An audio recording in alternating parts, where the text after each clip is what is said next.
This is Steve at STO N SHO, and today we're out here at the Tesla dealership and we're doing a Model Y.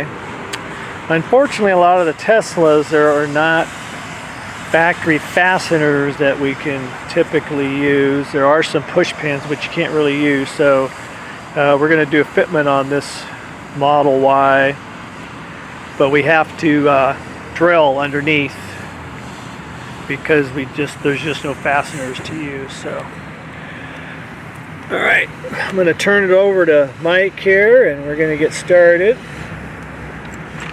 Okay, thanks, Steve.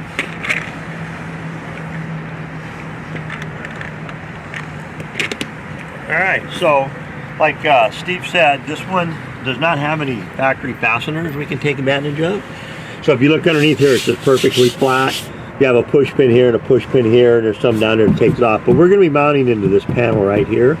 But it's pretty thick. We use a 6.3 by 20 automotive sim screw made for it going into that plastic. So what we're going to do is the base plates, or the bracket itself, is going to come with double-sided foam tape. And the reason it does, it'll allow you to line it up so to get it exactly where you want it, nice and centered and straight. And when it's properly lined, it'll sit about a 1/4 inch off of the front of the nose here, and it'll be equal distance on each side. So we can stick it on there, and then we can go back and look and make sure we're happy with where it is. It needs to go away from you. This is your center line right here. All right, so it's got to go to the left a little bit. Okay. That looks pretty good right there. Okay. Okay. Just need left and right. Yeah. Okay, looks pretty good, huh? Yep. Okay.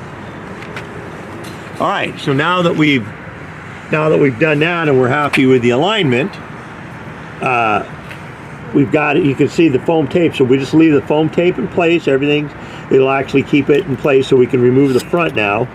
And then we'll take our drill, and then we're going to drill 2 1/8 inch pilot holes, one here and one here.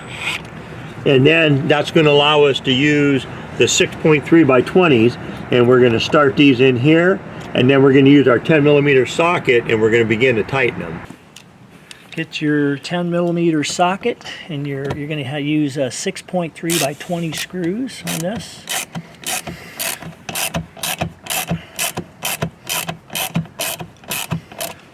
And you're just going to get them started, and you don't need to fasten them down completely yet. Once you have them both in, then you can tighten them down till they're snug, and then usually about a 1/2 turn, because you do not want to over tighten these because you'll strip out that hole. Yeah.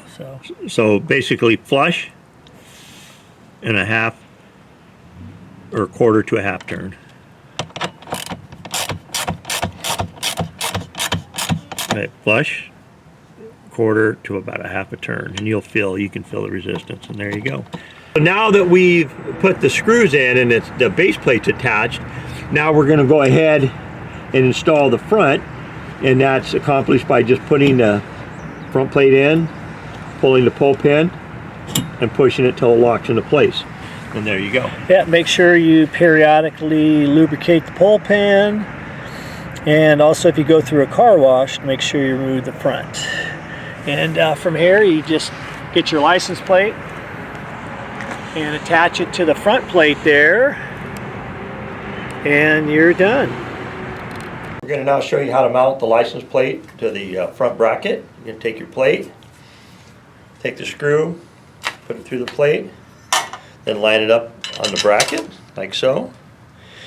Put the nylon lock nut on it. Now the nylon lock nut will have a nylon ring and then no ring, so the ring goes to the outside. So when you put it on, make sure the ring goes to the outside.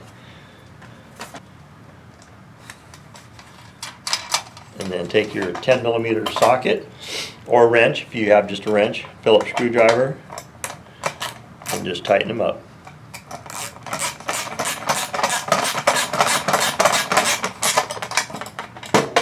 Ring in there is going to keep it from rattling off. So there you go. That's what it should look like when you're all done.